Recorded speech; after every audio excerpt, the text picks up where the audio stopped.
Turbulence in Maharashtra politics. Sharad Pawar faction has extended an offer to Raj Thackeray, urging him to join the Maha Vikas Aghadi in a concerted effort against the BJP. Rohit Pawar, NCP MLA, asserted that the BJP won't hesitate to sideline its allies when they outlive their usefulness. On the other side, a rift is emerging within the Maha Vikas Aghadi as well.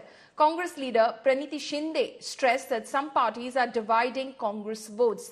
She called for unity among those opposed to the BJP's agenda and later clarified that her remarks were not directed at any specific party, including the VBA.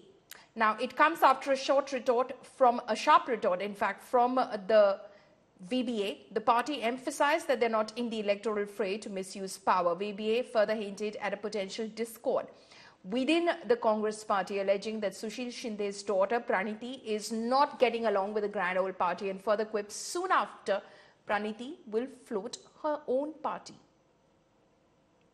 नाही, माझं एकच मत आहे की भाजपला दक्षिणेकडे जात असताना नाहीतर जास्तीत जास्त खासदार जर त्यांना निवडून आणायचे असतील त्यांना काही झालं तर दक्षिणेतून तो प्रतिसाद मिळाला पाहिजे.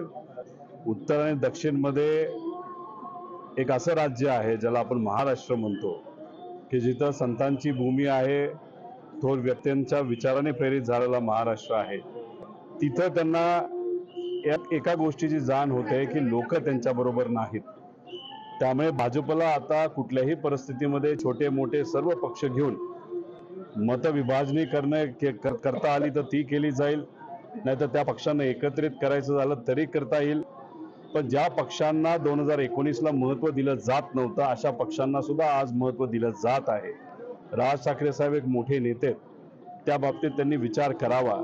भाजपला आज जरूरत आहे म्हणून ते सगळ्यांना महत्त्व देतात, पण जेव्हा जरूरत नसते त्यांना बाजूला इतर पक्षांना टाकलं जातं. ह्या गोष्टीची जाण ठेवून महाराष्ट्र धर्म जपण्यासाठी राज ठाकरे साहेबांनी सुद्धा महाविकास आघाडीबरोबर प्रयत्न करावे असे एक नागरिक म्हणून माझ्यासारख्याला वाटतं. जे कोणी काँग्रेस किंवा जे कोणी महाविकास आघाडी किंवा इंडिया अलायन्स जे वोट्स डिवाइड करतं ते बीजेपीला मदत करतं. कोणाचंही नाव नाही घेतलं, पण हे जाहीरची बात आहे, सगळ्यांना माहिती आहे. तर त्याच्यात मला माहित नाही त्यांनी तसं का केलं, मला माहित नाही. आज आमची संकल्प सभा या ठिकाणी झाली, तुम्ही बघू शकला. सकाळी अक्कलकोट आणि आता दक्षिण सोलापूर, आणि हा कार्यकर्त्यांचा संकल्प मेळावा आहे. हातात हात धरू आणि विजय संकल्प विजयाचा करू.